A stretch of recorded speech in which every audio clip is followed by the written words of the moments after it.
रांची नगर निगम और झारखंड के नगर विकास विभाग के बीच का विवाद थमता नहीं दिख रहा है।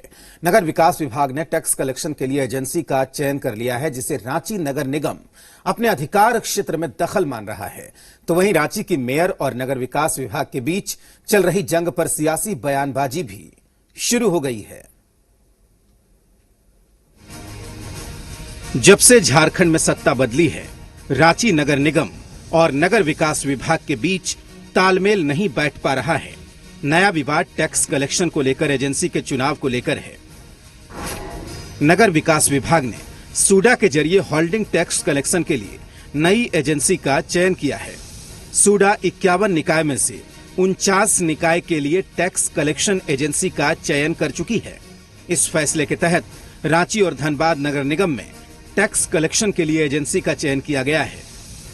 लेकिन नगर विकास विभाग के इस फैसले पर रांची नगर निगम की मेयर ने आपत्ति जताई है और फैसला सुनाया कि जब तक नगर निगम टैक्स कलेक्शन के लिए नई एजेंसी का चयन नहीं कर लेती है, तब तक पुरानी एजेंसी ही काम करती रहेगी, जिसे पहले ही 3 साल के लिए कार्य विस्तार दिया जा चुका है।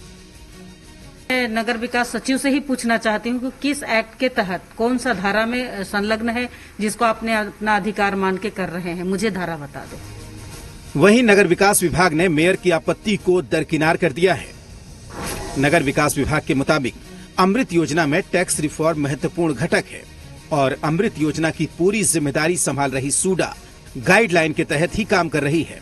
नगर विकास विभाग का दावा है कि नई एजेंसी को टैक्स कलेक्शन की जिम्मेदारी देने से रांची और धनबाद नगर निगम के राजस्व में अच्छी बढ़ोतरी होगी और अगले 3 साल में रांची नगर निगम को कमीशन मद में करीब 4.5 करोड़ रुपए का अतिरिक्त लाभ होगा। और जहां तक कार्यक्षेत्र का बात है, तो हम तो बस एजेंसी सेलेक्ट करके ये चीज हम सभी जगह नगर निगम में ही ये कार्य करेंगे, उन्हीं के कार्यक्षेत्र में करेंगे, उन्हीं के लिए पैसा कलेक्शन का काम करेंगे और उन्हीं के किटी में जाएगा। तो किसी भी नगर निगम के कार्यक्षेत्र में ये किसी भी प्रकार से दखल अंदाजी नहीं है। रांची नगर निगम के होल्डिंग टैक्स जमा करने वाली एजेंसी की नियुक्ति के लिए सूडा के जारी टेंडर को मेयर आशा लकड़ा ने हाईकोर्ट में चुनौती दी। इस पर अभी सुनवाई चल रही है। वहीं कोर्ट का फैसला न आने के बावजूद नई एजेंसी के चयन ने सियासी बवाल खड़ा कर दिया है। जेएमएम और कांग्रेस जहां इस मामले को लेकर मेयर की नीयत पर सवाल उठा रही है, वहीं बीजेपी नगर निगम को काम के लिए पूरी आजादी देने की बात कह रही है।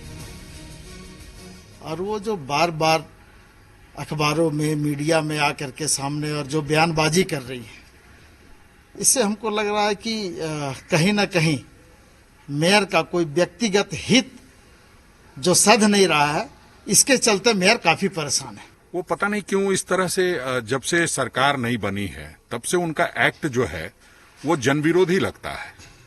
जनता के लिए आप काम कर रहे हैं, आपको किस तरह से राज्य सरकार से सहयोग लेकर के, राज्य सरकार के नगर विकास विभाग से सहयोग लेकर के आपको काम करना चाहिए। तो बहरहाल हमें लगता है कि नगर निगम को पूरी स्वतंत्रता दी जानी चाहिए, क्योंकि कोरोना संक्रमण काल है और कोरोना संक्रमण काल में बेहतर काम वो कैसे करें, ये सारी स्वतंत्रता नगर निगम को ही दी जानी चाहिए। रांची नगर निगम की मेयर इस मामले को लेकर कोर्ट का रुख कर चुकी हैं और अभी तक फैसला आया नहीं है। ऐसे में सवाल उठता है कि नई एजेंसी के चुनाव को लेकर सूडा और नगर विकास विभाग इतनी जल्दबाजी में क्यों है।